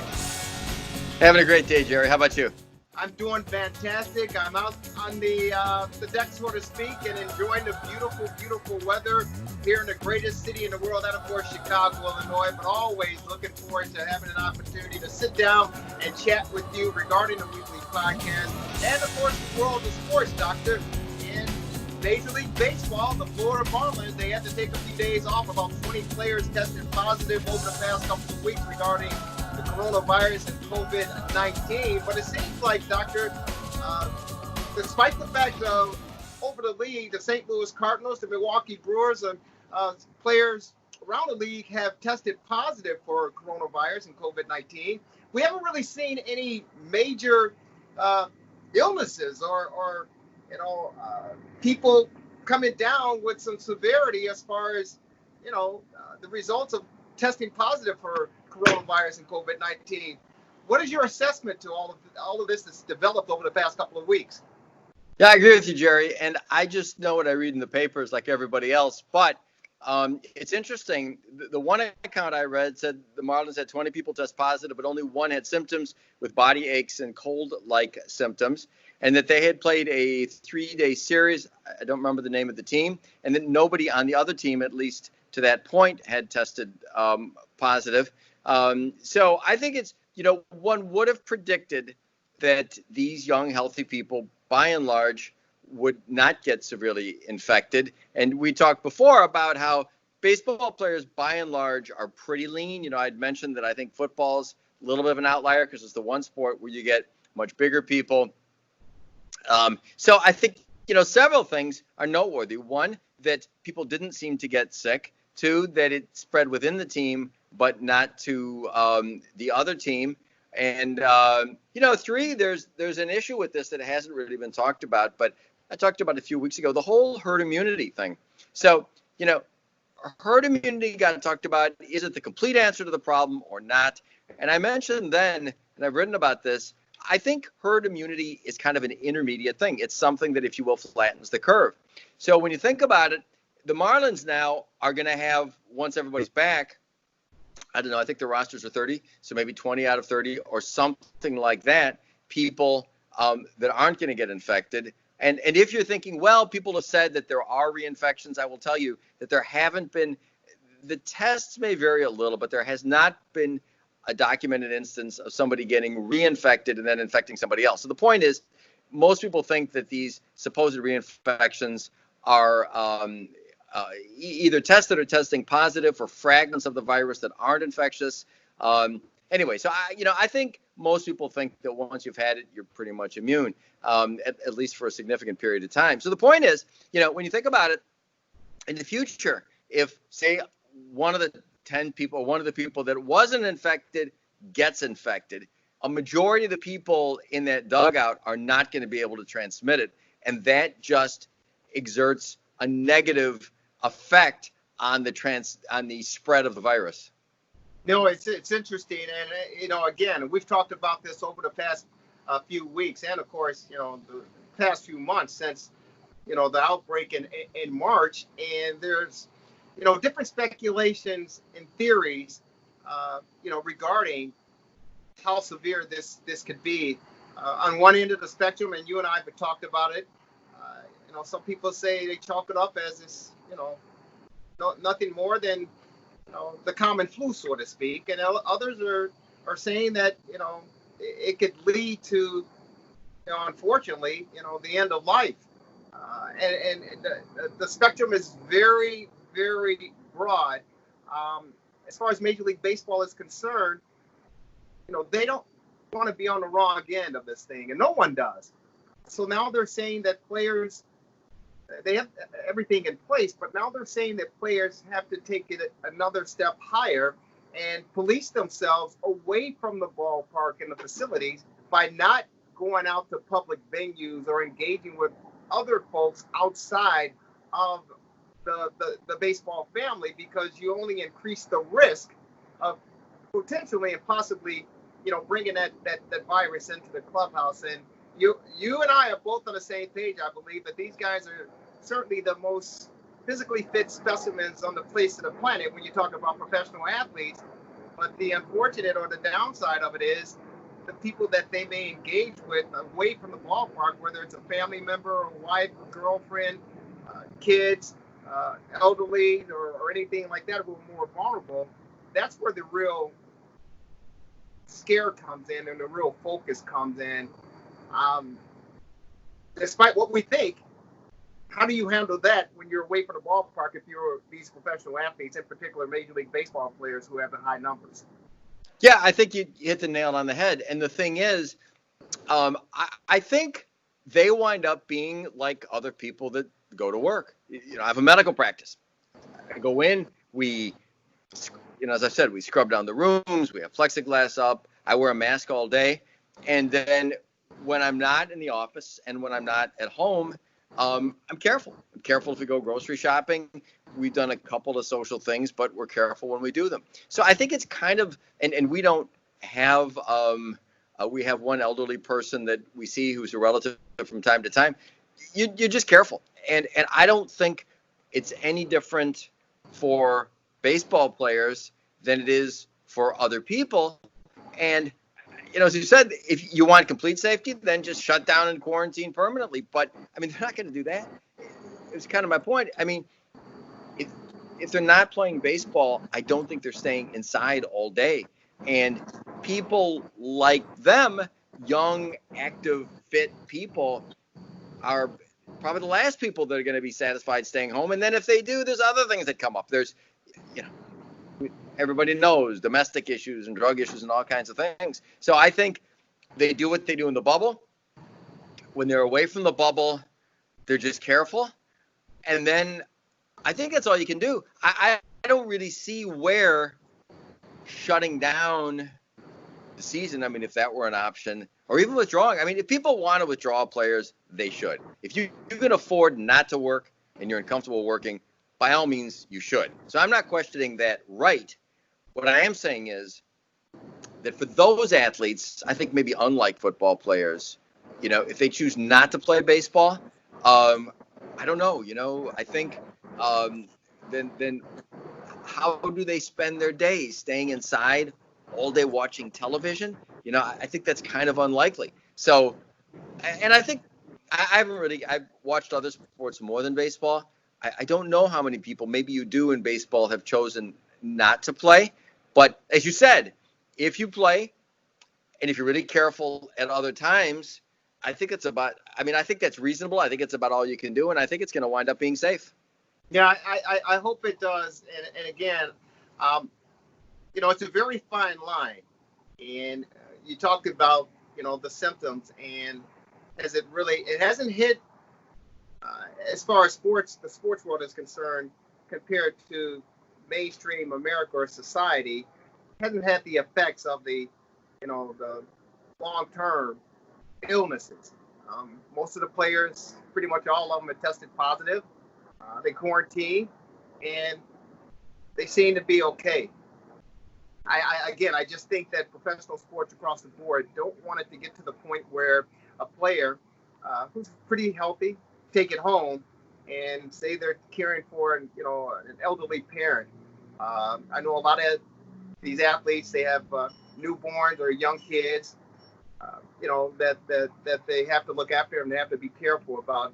But I certainly understand they don't want, when I say they, the respective sports don't want these players taking this virus home, and then we have some really, negative experiences regarding personal family members and friends. So I think they're doing a very good job. I think that it's something eventually, regardless if it's a profession or not, we're going to have to live with as a society. And I think we're on the right track. You talked about professional sports as far as National Football League is concerned. Many of the teams reported to camp this past week, the last 10 days or so. Chicago Bears here in town, the northern suburbs of Chicago have reported. The rookies and now the veterans are starting to trickle in. And we've seen some footage, Doctor. I don't know if you had an opportunity to see it, but we've seen some footage of the players, going through their walkthroughs at the Walter Payton facilities, and they have their mask on, which is kind of interesting, because one would say it's kind of difficult, to perform at a high level wearing these masks. Have you had a chance to see the visuals, and what do you think about the precautions Major League or National Football League are taking regarding these players? I think that I have not seen the video. It's interesting. And one just minor thing back on baseball again and the young families. It's almost a reflex to say, well, we have to protect the children. And of course we do. But as you know, and I don't know about newborns, but children, young children, school-age children, young school-age children have just shown almost no propensity to get it. And these athletes tend to be younger. They tend to have young families. So certainly if you got grandpa at home, I think that's the time to make some other living arrangement for grandpa if you can afford it, and most of them can. But a young athlete and his young wife and their young child, never say never, but I think that whole situation isn't so bad. Regarding working out with a mask, and I've tried it. I don't know if you have, but I think, lifting weights with a mask, I think is fine, and I do it. Doing something aerobic, a little tricky, but, and so I don't know, I think there's no harm in trying and doing walkthroughs and doing virtual things, but I don't think you could actually play in a game with a mask, probably. Yeah, I would find it very difficult. And even if you started the game, these players with masks on, I think it'll be very difficult throughout the course of the 3-hour period that these guys are going to be, they're going to keep these masks on for their protection, because as you well know, the energy and the adrenaline and everything that goes into a professional sport at a high level, emotions play a major role and a major factor. And I think these players may get away from that, because we've seen it. They have penalties as far as taking off the helmet on the field, and we've seen players, do that and get penalized for it and fined for it and all of that. So it would be very interesting to see what transpires regarding the protocol or the things put into place for these players to keep these masks on throughout the course of a football game. Jerry, I'm sorry. Just one other thought, just on baseball again, because Jerry, I know you're a student of the game, and I know you're a player. I got a question for you. I was thinking, if you wanted to take a sport that's a model for social distancing, it's kind of baseball, right? You look at the diamond, and there's all these guys standing 10 feet away from each other. And the one exception to that, outside of somebody sliding into a base, but the one exception to that is in the batter's box. So let me ask you a question, and you're more of a student of this than I am. I was thinking to myself, you've got the catcher, you got the batter, and you got the umpire. And the umpire's bent over, and he's close to the catcher, and the player's not far away. So, I wonder to myself, I've read here and there about electronic balls and strikes being used. And I've read that it works. I may have this wrong, but I thought I read about it being used in minor leagues here and there, and it wasn't so bad. I think this, and it's different at first and third base. The umpire's not right there breathing down the first baseman's neck. But, I wonder about if you, at least for now, if you just substituted out the home plate umpire for a mechanized thing. Then all you've got is the catcher and the batter, and maybe that's suboptimal, but at least with the umpire out of there, you don't have the umpire breathing the same air with all these guys the whole game. And who knows, maybe you put some kind of a plexiglass thing on the catcher too. But what do you think about that? You think getting rid of the home plate umpire and doing electronic would work in the bigs? Wow, that's a great question. I think even before the pandemic, Doc, I think, Major League Baseball was looking at that, and you talked about it, sampling it or, testing it out in the minor league levels. And I think that's a different subject for a different day. Might speed up the day with the pandemic. A baseball purist like myself, and I believe like you, we want to see the umpire there, because you and I go back to the day. Remember in the American League where they had those big inflatable chest protectors? Remember? Yeah, they right. They were and when we evolved from that, some people are like, hey, I don't like the way it looks, others do. As far as the electronic, baseball monitoring is concerned with the strikes, balls and strikes, I think technology is gearing toward that, and the pandemic might speed it up. But who knows? It's got to go through the collective bargaining agreement with the owners and the players' union to determine if that's what they want to use. And of course, they have to find an alternative to put another umpire out on the field just to make sure that they can, no pun intended, but cover all the bases as far as the calls out in the field, right? But that's a good perspective as far as accelerating this thing and testing it out because of the pandemic. The one thing about baseball, and it's been brought to my attention as well, along with the other sports, Doc, is, you and I, they talk about the spitball, right? They outlawed the spitball. Yeah, that's right. It's but you still see pitchers going, they get off the mound, they go to their mouth. Yeah. And then they rub the ball up, right? Yeah. And then they get back out there and throw. Now, in this era of COVID and coronavirus, some people are saying, hey, wait a minute, because guys' hands are sweaty because they're out there in the field. They're wiping their brow. Yeah. And there's a ground ball to Javi Baez, a short. He grounds it, picks it up, and throws it over to Rizzo. There's still some type of perspiration, some type of moisture on the ball. And can that transfer from one to the other? I mean, have you heard of that situation?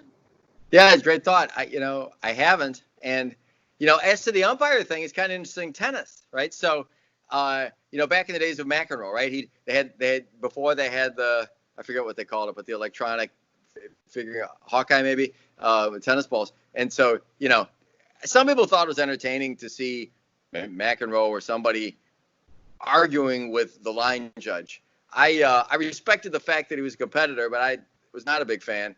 Anyway, so they got rid of, they have the Hawkeye thing, so there's no more arguments. And, they still have the lines people, I guess. But I think the addition of the electronics has been a plus. It's not the same thing with baseball exactly, but, might also get rid of a few arguments.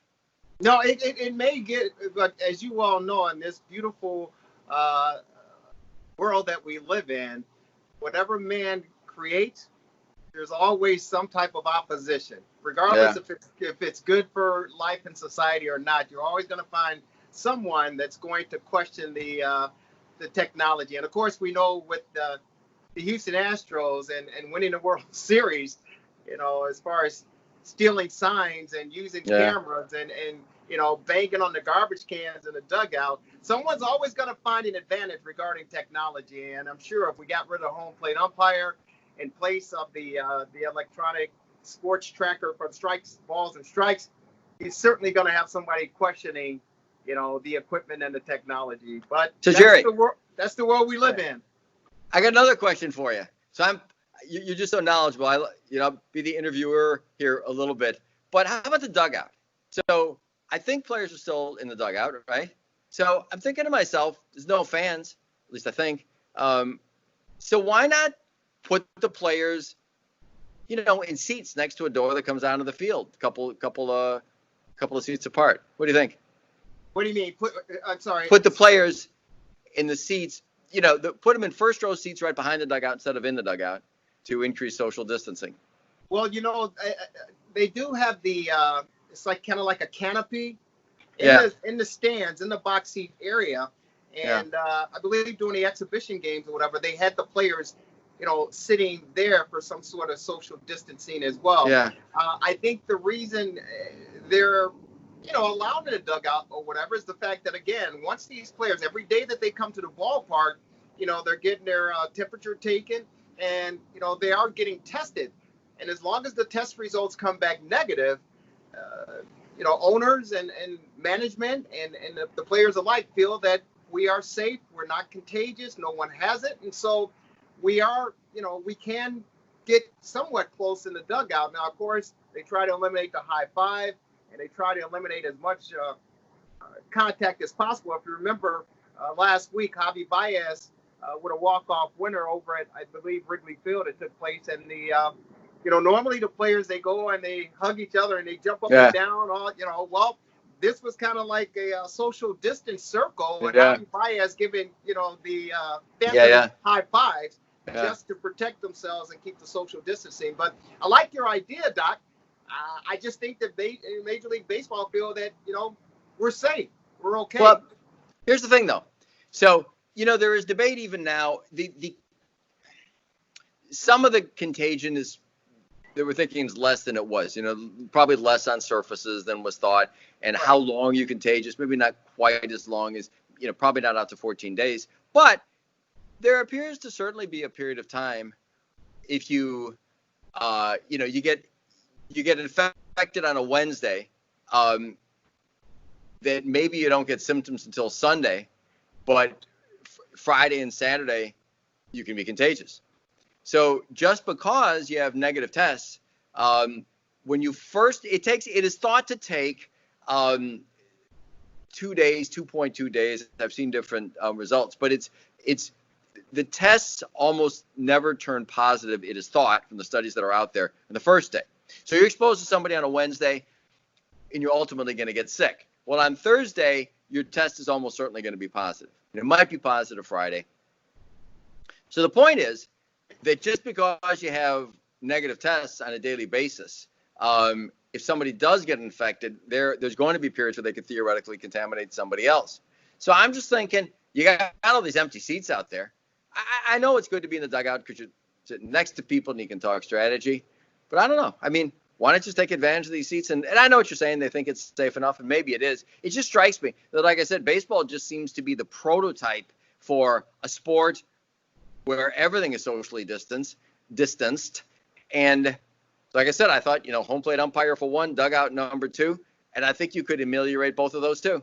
Well, the downside to that one, Doc, is, of course, let's take a look at the Florida Marlins, and let's take a look at the St. Louis Cardinals.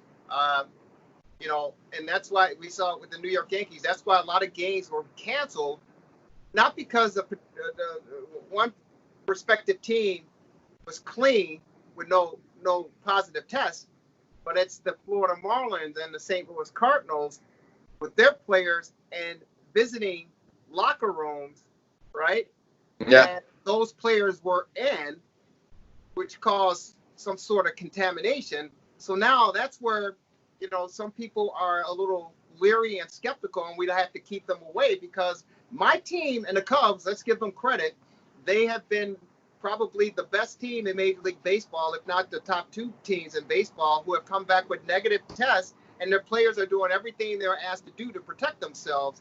But if they have to question the St. Louis series for this week, because the St. Louis players tested positive for this.